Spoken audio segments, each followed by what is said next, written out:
Hello and welcome to the King Pie podcast. It's been 1 week since the T20 World Cup 2022 came to an end. England beat Pakistan in the World Cup final by 5 wickets to claim their second T20 World Cup title. And uh, the person who is with me right now can probably explain the final best to me.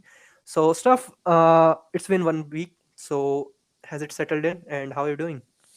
I'm settling in about as well as you can after losing a World Cup final.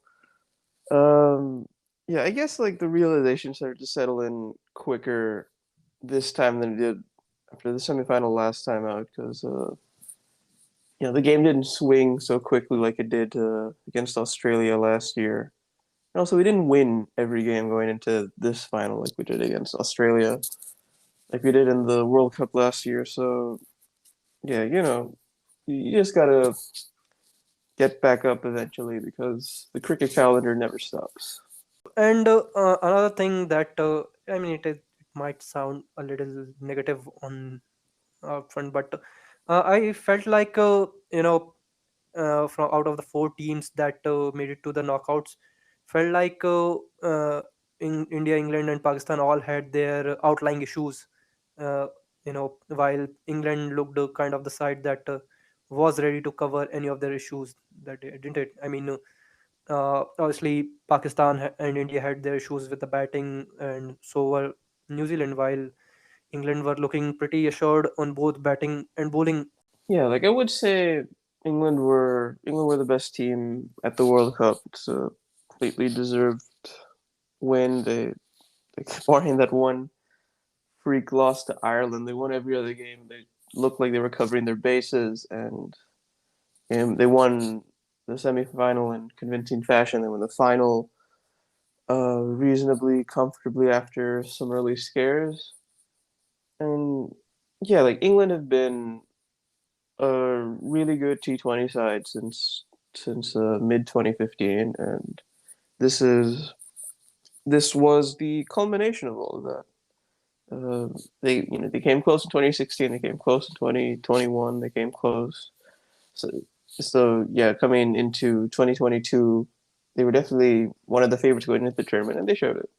And the big thing is, as you said, they have been a great side in white ball since mid 2015. But even though we have seen their new template for what now, 7 years, more than 7 years, yet every time when they win an ICC final, it is not really that template, but actually more of kind of a struggle or a skirmish, especially involving Ben Stokes in some capacity.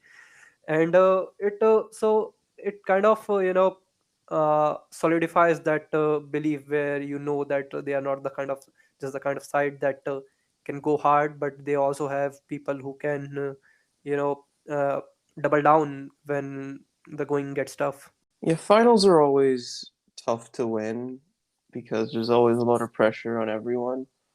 And yeah, just having a player that can shut out the noise, it's always very valuable. And that's what Ben Stokes he did in 2019. He's done it here. He's done it in some matches in between, which may not have been as pressurized, but still very.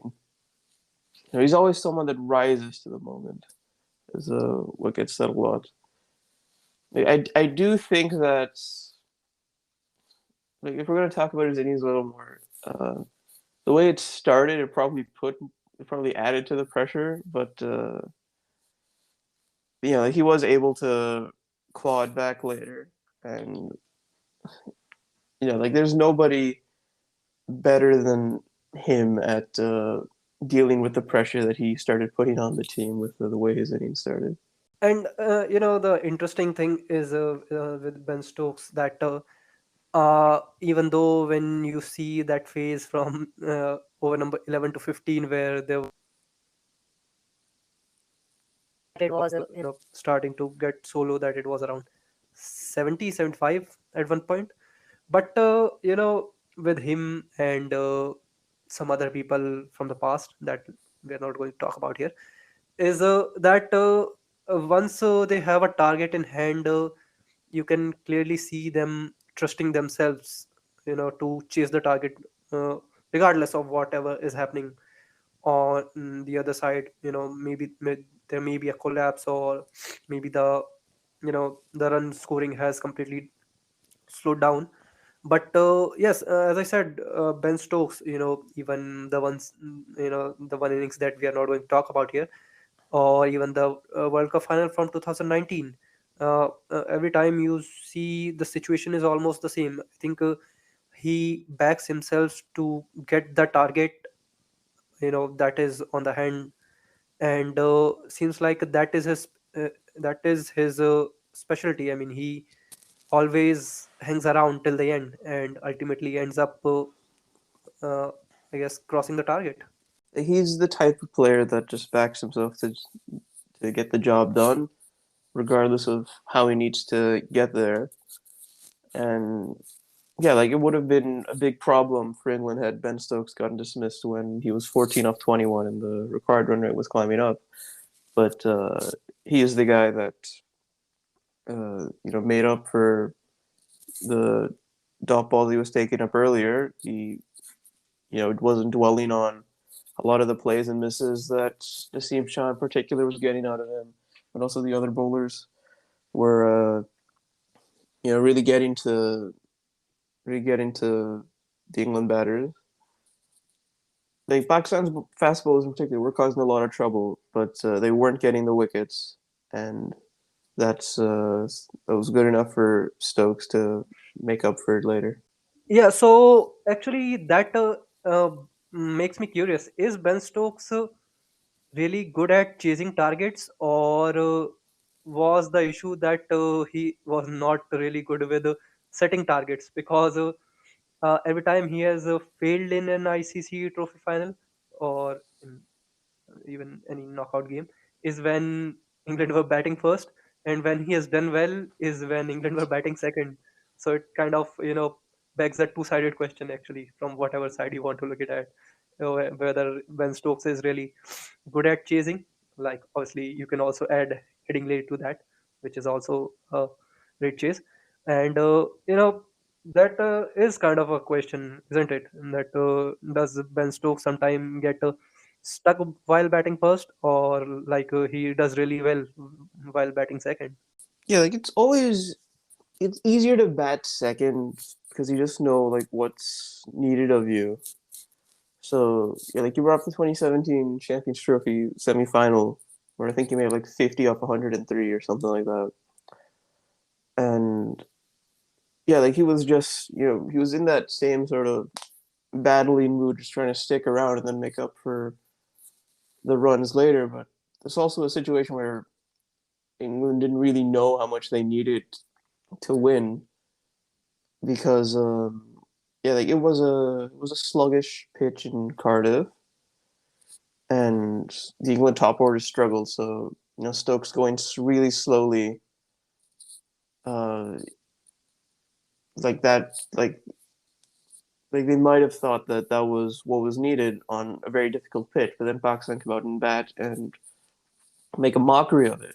Because again, like batting first, you, like yeah, like just batting first, you don't know what's needed of you, and England didn't know in that game. England didn't really know in the 2016 final, and yeah, like it all went wrong for Stokes in the 2016 final with the ball, and I do think Stokes is a better batter than a bowler, so that's a part of it. I think it's like if he needed to chase 20 or 19 runs off six balls, uh, I I wouldn't be too surprised if he could do it, but I'd be more surprised if he could defend that with the ball because he's not as good of a bowler as he's a batter. But it also just like goes into another thing about cricket where it's just like there's almost like it's just easier for batters to get the job done than it is for bowlers, right? Because it just feels like batters are more in control of any given situation than the bowlers are. Uh, So yeah, just going back to the original question of is Stokes a better chaser than he is a better setter? Yeah, probably because it just like suits his style of play better, knowing exactly what you need to do. Because he's the guy that can. He's not going to be overwhelmed by the task of what's required. He just sort of needs to know what's required in the first place. And I think you raise up a good point about how bowlers have it much harder than batters. I mean, obviously, if you look, I mean, this conversation has now gone on for 100 plus years, whether you know cricket is too friendly to the batters, and I mean, T20 is that kind of game, where obviously cricket has always been that kind of game that favors batter, but T20 kind of takes to the extreme with all the kind of help, little helps that it brings to the batters, and it is kind of a thing, isn't it? We have seen now what 10 back-to-back T20 World Cup knockout games where teams have chased and they've won. This started back with the 2014 semi-final, second one between India and South Africa. From then on, we have seen only the team that chases and ends up winning, which is kind of you know understandable because most of these knockout games have been played at night, and it has almost kind of been a pattern where pitch starts off okayish and then gets better for batting as the time goes on. I mean, you can remember the 2014 final or the 2016. 2016 was more of neck and neck thing, but 2021 was the case where actually uh, batting second seemed easier, and this was seemingly also the case in final where when Pakistan were batting, the pitches were looking pretty sluggish, I guess. So ultimately, do you think there can there can be or there should be something done to maybe even out the odds, or is this how the game is? Yeah, I don't think there's much you can really do about it. It's just how cricket is. It's all about the confidence, it's all about the mindset of the players, and for a lot of them, just chasing is easier because you know what you have to do. And the interesting thing is, maybe once in a while you could spring up the idea of maybe having these knockout games in maybe in afternoon, or maybe start a little early, but seems like the evening slot has the prime time look or vibe to it, I guess, which forces these games to start or be organized at that time. But do you think it would help a little if you know the knockout games were probably starting in the evening time rather than actually late at night? Well, I can remember one knockout game in particular that was a day game. That was the 2017 Championship Trophy final, and we know how that ended for the chasing team. Actually, I'm talking about T21s actually, because 50 over knockouts have rather been well balanced than T20s. Yeah, I mean, like they could, but it's just like I don't know, like it feels because like you want as many people to be able to watch this game as possible. You want it to be convenient for people going to the stadium to watch the game. So like it just makes sense to make it an evening game because like a night game, like all big events are night games, right?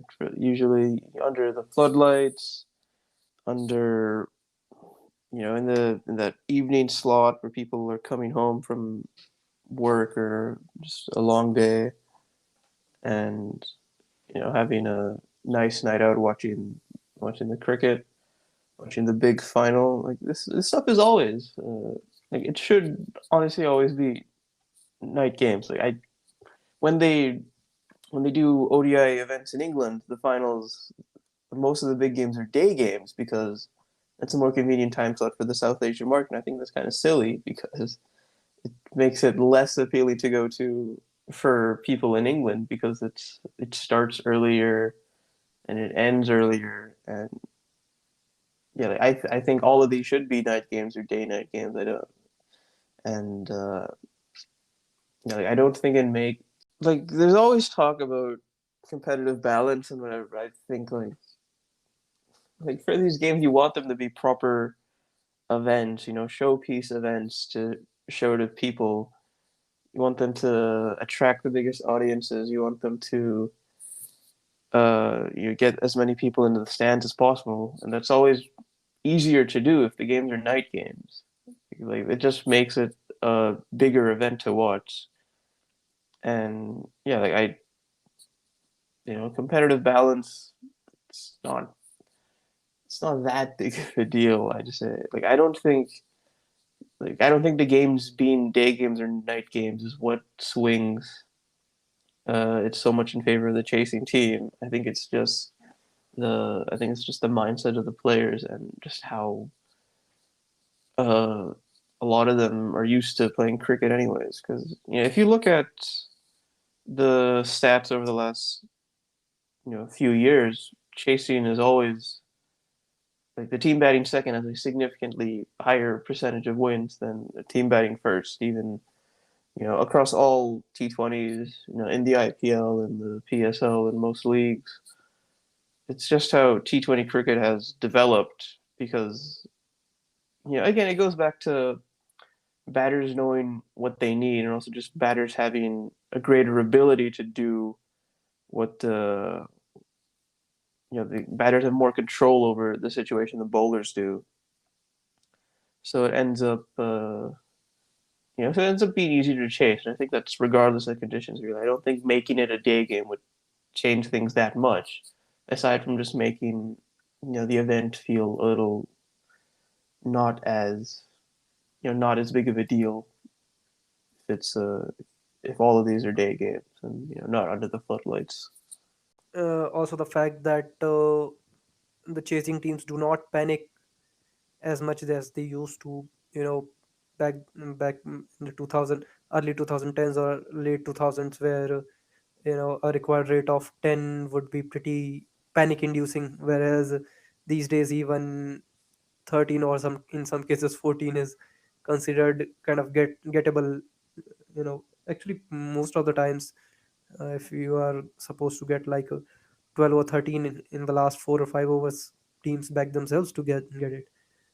And moving on, as we have talked about Ben Stokes and England, I think we can also talk about their other campaigns. I mean, they have also made it to the two other finals in the ICC tournaments that took place this year, and looks like their template of having of playing this aggressive brand of cricket has worked across genders and age levels, I guess. Yeah, like it's not the exact same way they play in the other.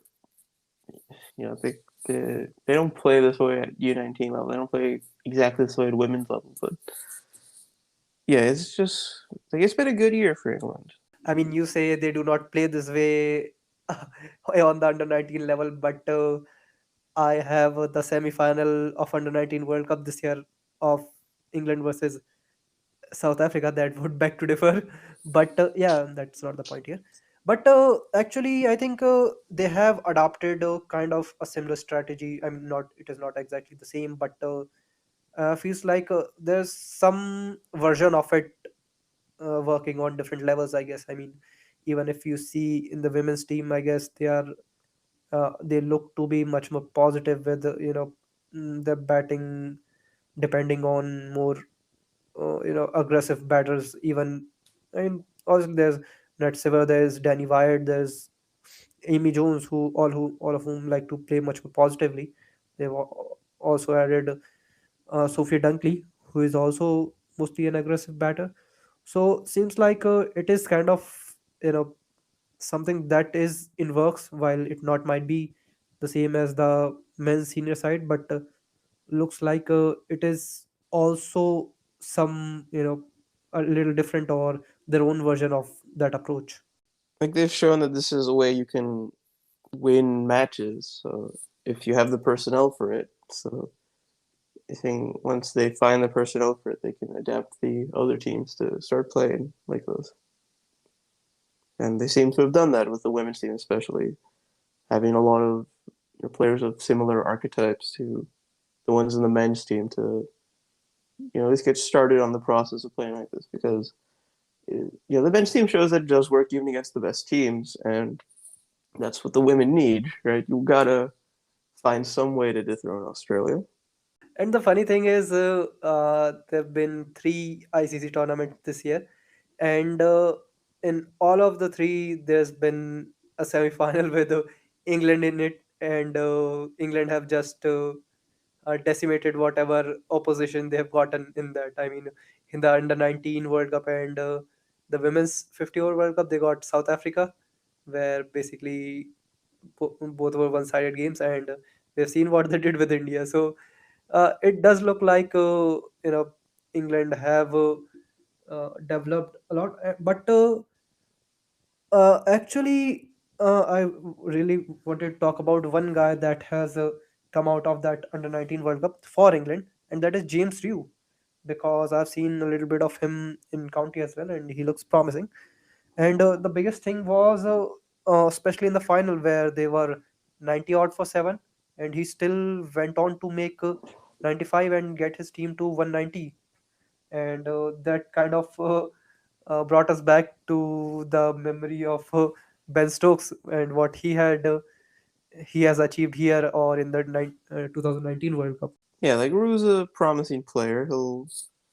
I'd be surprised if he doesn't end up playing for England, but like there's always a lot that can go wrong in between in the transition from U-19 to senior. He's done quite well for I think it's Somerset who he plays for, and yeah, just another year or two like this, and he'll be out there with Stokes. Yeah, he's I don't think they've named the squads yet for Pakistan, but there's a lot of talk of him being in it. Actually, no, they did name it, and I think he is in the squad. Yep, he is Yeah, in it. yeah. So, yeah, if England go for a particular way of packing their team with spinners, he's very close to a Test debut, so it'll be interesting to see where that goes. But yeah, again, he's another promising player that England will hope develops into something really good. And it does go really well with England's brand of cricket right now, doesn't it? I mean, we have just talked about how even though they kind of fashion this aggressive brand of cricket, but we have seen them big win mm, the tournament finals by fighting it out. And even in the under 19 World Cup final, even though they lost, I think to make the match the make the match so competitive even after being 90 for 7 was, I think, a really big achievement. And the at one point it even looked like they had an outside chance to win the game itself. I think outside chance is a little generous. I don't think India were ever in that much trouble during the chase. Um, yeah, like if it reminds you of any Stokes in it, it'll be the one of the 2017 Champions Trophy semifinal where England were way off the pace and Stokes sort of pushed them along to a reasonable total that was chased down easily enough. But yeah, again, like England, like there is talent coming through the youth sides. Like, it's not easy to make a U-19 final, and yeah, like I know England will have had a lot of concerns over the last 15 years or whatever since cricket went off free to air, and they've had a lot of trouble getting players from outside of the traditional environment. But like there is reason to be optimistic, and the youth teams show that, and yeah, like I don't think England's going to go anywhere. This is like the World Cup win. They hold both World Cups now. This is going to continue to be among the teams to beat for the foreseeable future. Yep, there's no denying that. And talking about under 19 World Cup final, uh, we have talked about how England is pretty consistent with their template. I think India were completely opposite with it. I mean, they seem to have I mean, they did not seem to have any template in either. I mean, at least not in the T20 World Cup. In the Women's 50 over World Cup, they at least had a plan. But over there in the Under 19 World Cup final, actually they were so confident that after obviously once they won the game, Captain Yash Dhul, when asked about if they were under pressure with English bowling, he said they were never under pressure because they were prepared for everything. So looks like I mean, unlike the senior team, they had a completely different preparation. Yes. Like there are different ways to win cricket matches, right? The way the India senior team plays is one that they've identified as being very particular to the players that they build the team around.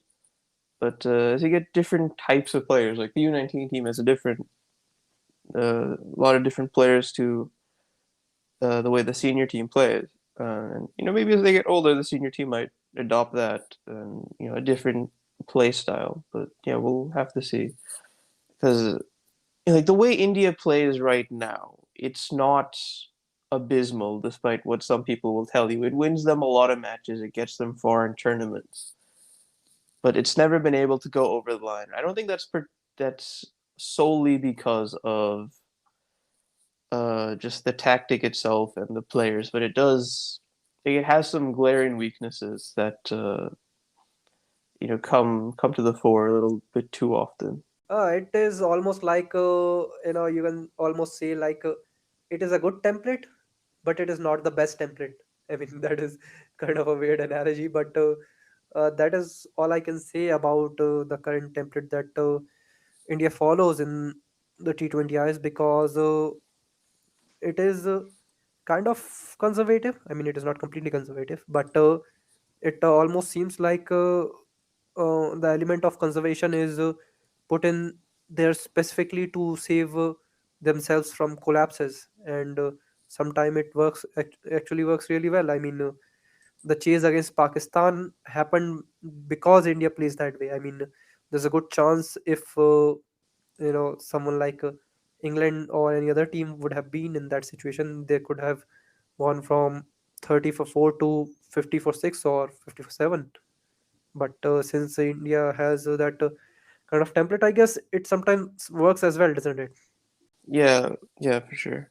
For as far as Pakistan are concerned, I mean, obviously their women's setup is kind of you know it's up and coming, to say the least, while the men's setup is pretty good, in at least in the white ball. The red ball setup is still kind of on the rise, I want to say. But I mean, I'm kind of unaware, so I would actually like you to enlighten me about the under 19 setup, because we saw Qasim Akram this year. There was also Wazirullah Khan, I think, if I'm remembering his name correctly. So there does look, I mean, it does look like there's some bright prospect in the under 19 sector. But how is the overall, under 19 setup in Pakistan right now? Like it's interesting because like Pakistan is a big country. It's hard to get to the discover everyone there. And like I feel like you see that a lot at U19 level where most of the players come from you don't get too many players at U19 level coming from weird areas like small villages um and tribal areas and that sort of stuff. It's just harder to find them by that point and train them up to a U19 level. And but yeah, like Pakistan being a big country also means that you will always find talent at youth levels, and a lot of them do go straight to the senior team, as we see quite often. But yeah, like there's definitely a lot of talent at youth sides. The problem is just refining them to the point um, where they reach the senior level, and yeah, like that's always been a big bottleneck. It's a bottleneck for most teams because if you look at most U19 World Cups, most of the players do not make it to the senior level, and that's fine. Um, yeah, like in with boxing in particular, like yeah, like the talent is there. The talent is always there. It's just finding it in the first place and developing it. That's always going to be the challenge.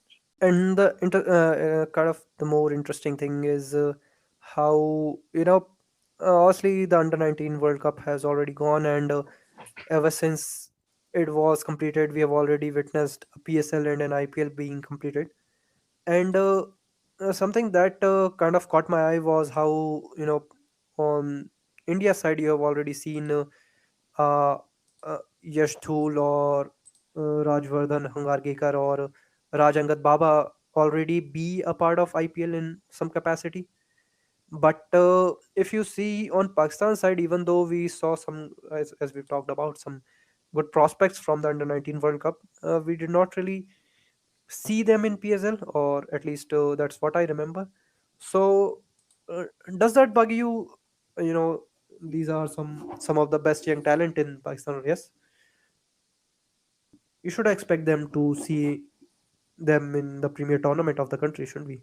PFL does have specified slots for uncapped players, and yeah, like it's like it's always a complicated question, right? Because you want the guys to be given chances, but you also don't want to force teams to play players that aren't good enough. And yeah, like I don't think the PSL should be, the place where you force where you try to turbocharge development. That should happen at the other the National T20 Cup, which is the one which is only Pakistani players. Like they should be performing well there, and then they should be getting into the PSL as the premier players in the National T20 Cup, and not just because they played for Pakistan U-19. Um, but yeah, at the same time, you also like you want to help with improving the ratio of players that go from U-19 or just the general youth system into the senior team, and it's not going to help the players aren't if the players aren't being given chances.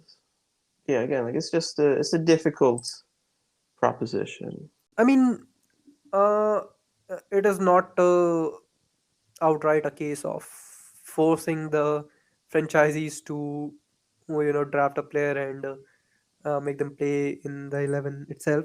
But I guess where I was coming from was to at least you know at least see these players be in the draft, or at least to make a news or a point of it to have someone like a Wajidullah Khan in the draft itself, even if he is not drafted, or at least be the part of reserves, just to have that experience close up, I guess. Yeah, again, like, I don't want these players to be given easy rides just because they played for Bucks and U-19 once. I want them to earn it by continuing to develop. Um, but yeah, like it's just a complicated thing, right? Like whenever you talk about quotas in cricket, there's always going to be this and that, but yeah, like it's always a complicated thing. Talking of complicated things, South Africa, their campaigns in all these tournaments ended abruptly due to one reason or the other, and seems like they can never get through, I guess. Sometimes, I mean, in the under 19 World Cup, as I told you, they kind of uh, got you know pummeled by England. Same happened to them in the women's 50 over World Cup as well, and then I think the least said the better about the T20 World Cup, I guess. South Africa is always it's always a can of worms with South Africa because you'd expect them like with the talent they've had, they should have won a World Cup over the last however long. The only tournaments they've won are 98 ICC. knockout and 2014 U-19 World Cup. And yeah, like the talent's there. The problem is always how does the talent get anywhere? How does it make it to the senior side? How does it not fly the roost and leave South Africa? Like I don't, because look, the question with South Africa always comes down to, choking is in their blood or whatever, and that's not it. That's like I just don't believe that sort of stuff. Like they produce good players, they produce good teams, but it always ends up falling apart at some point or another. Usually it's because they just play a better side that performs better on the day. Because, like, it's not a choke if you concede 350 or whatever they did against England in the U-19 semifinal. It's not a choke if you get blown out like they did against England in the Women's World Cup semifinal.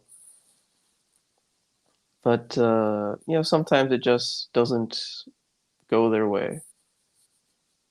And, yeah, like they'll always feel unlucky about that. I mean, at least in the T20 World Cup, they did not exactly have, you know, I mean, their campaign was going reasonably well before that Netherlands game happened. I mean, every one of us expected them to win that game, or maybe didn't. But in the Under 19 World Cup and the Women's 50 over World Cup, I think we could see them being a little over dependent on Brevis in the Under 19 World Cup and Cap, the Women's 50 over World Cup. And yet,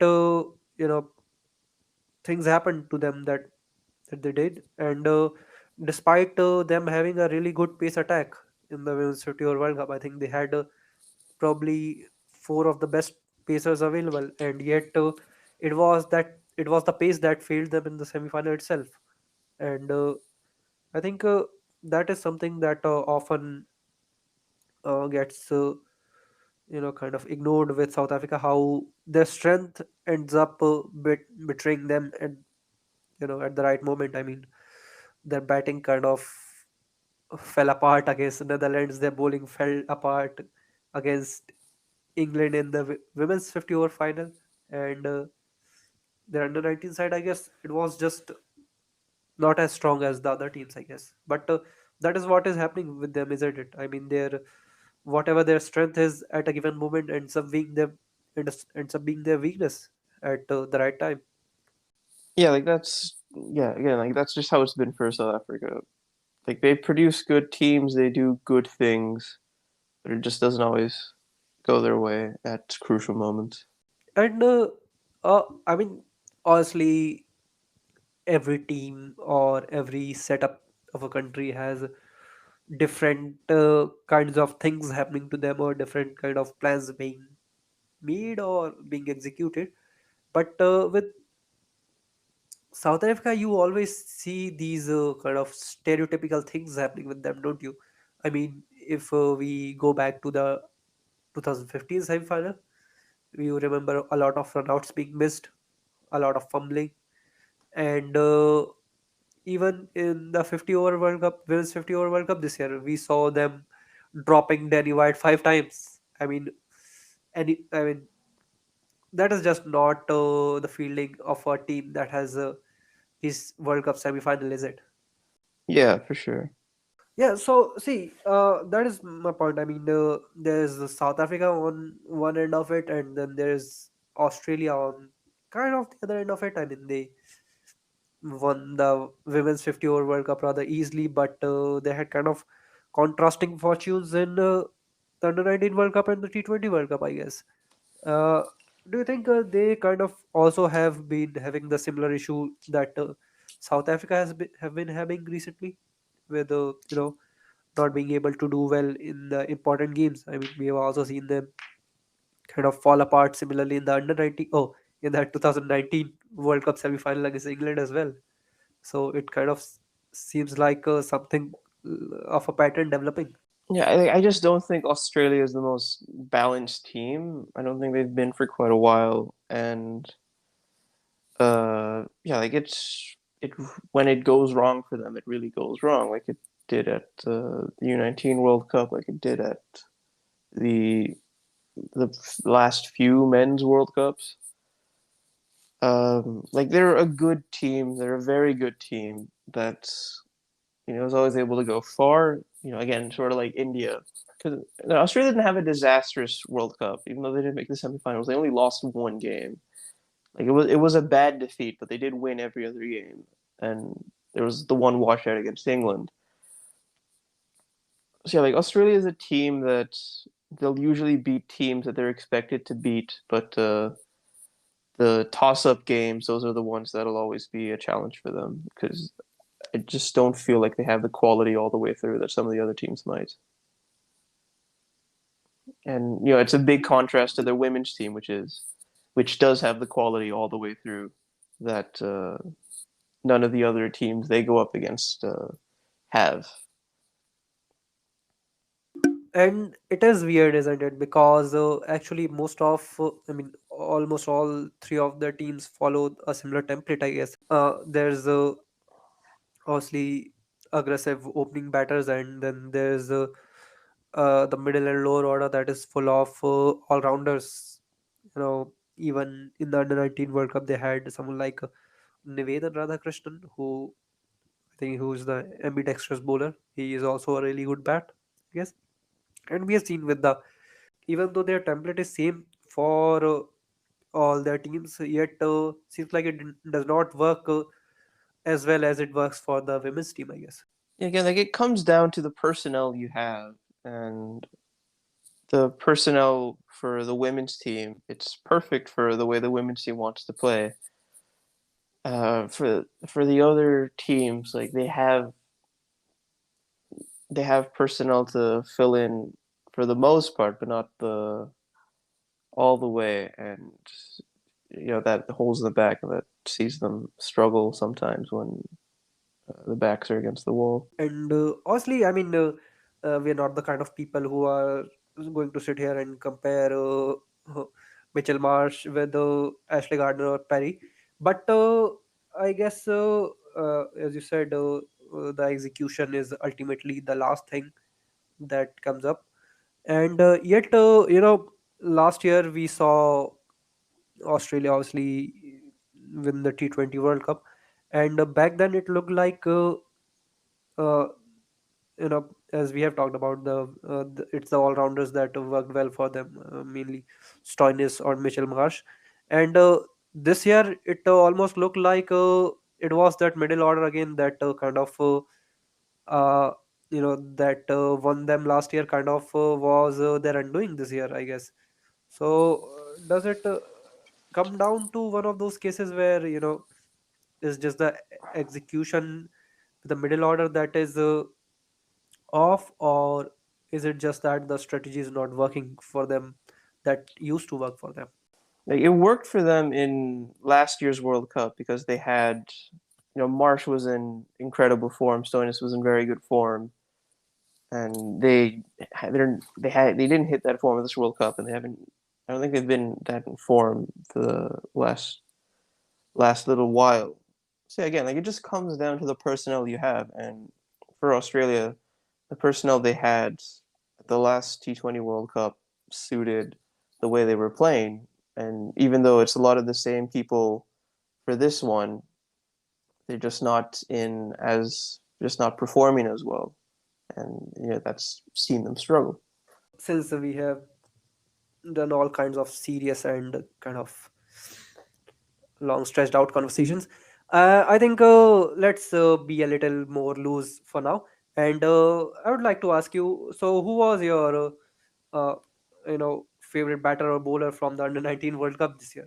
I mean, yeah, like Brevis was a lot of fun to watch, obviously, and like I felt like a lot of the chat around him was a little overblown because like he was just a kid, but talks of him immediately going into the test team were I I think they were quite premature, but yeah, like the talent is obviously there, and he's shown over the last few weeks actually, with the South African domestic season ongoing, he's been doing quite well in that. He's shown a lot of uh, he's shown that the talent, he's the real thing, and he's definitely going to be going very far very soon.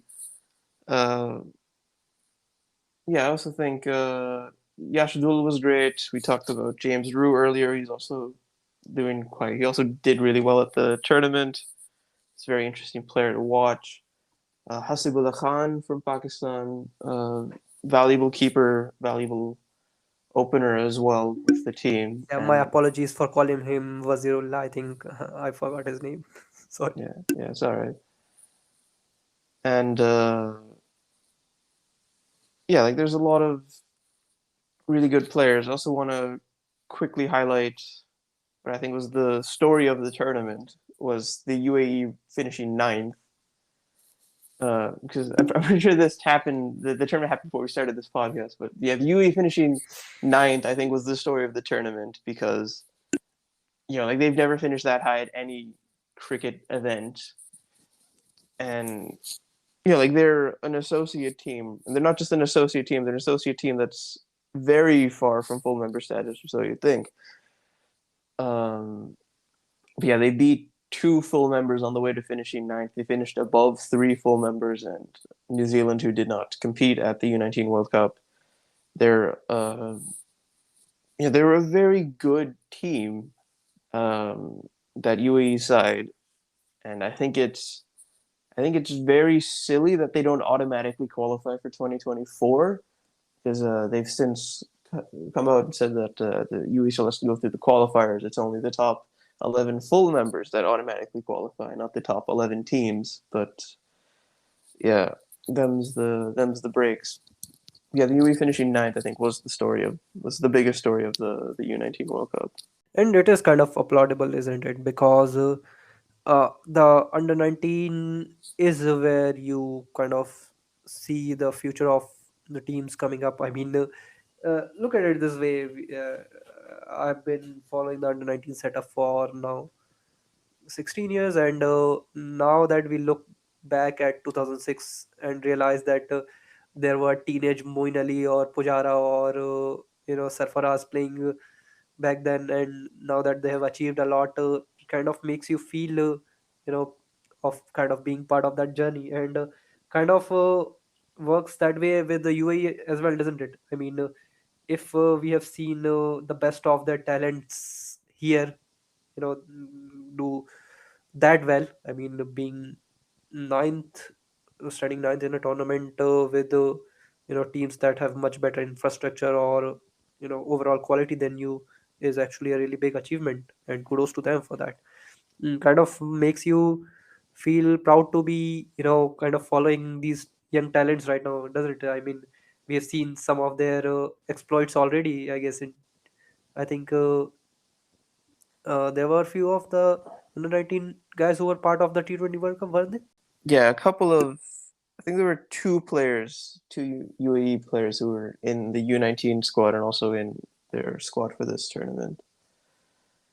And Uh, yeah, so that is what I'm talking about. I mean, it kind of it is kind of uh, endearing on that the part that when you realize that you have seen the young talent grow from that point to the even if this is not I mean, the under 19 World Cup and the T20 World Cup one that far apart as we are talking about some other talents, but it is kind of great to see them grow and achieve as they did.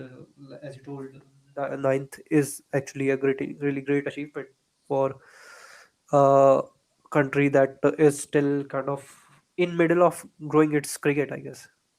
yeah, like the way the U19 team is developed and the players they've put through, that's definitely the best indication of how UAE cricket is growing.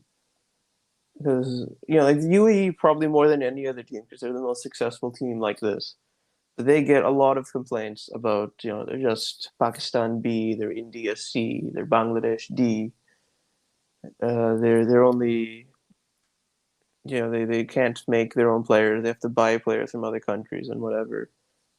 But like if you just look at the progress of the U19 team in particular, like these are not players the UAE is buying. They're players that have grown up in the Emirates, and they've managed to become quite good at cricket through growing up in the UAE because the UAE has a very decent setup to develop young players. And yeah, like it's the fact that they're able to finish ninth, they're finishing above several full members, they're beating full members at these events. It shows that they're doing something right, and you only hope that they continue to get better at it. Like if you look at the ICC membership criteria for full membership, UE takes quite a few of them, and one that they take that a lot of other countries don't. A lot of other countries, that you might put want to push forward full membership don't, such as Nepal, for example, is that the UAE has a very good U-19 setup. Nepal does not, and even countries like Scotland, the Netherlands, they struggle at U-19 level, while the UAE has only been getting better. And it is great to see, isn't it? I mean, uh, from what we have seen, I mean, for India or Pakistan, how the under 19 World Cup tournaments have given us quite a few talents that have served the teams long term. And as you said, we have already seen two of this year's under 19 guys play for UAE, and I just hope we can see more of them. Yes, that is that for today. And once the Australia, England, and India versus New Zealand series is done, we can get back and cover them up, right? Yep. See you Okay. then. See you then. Bye. Bye.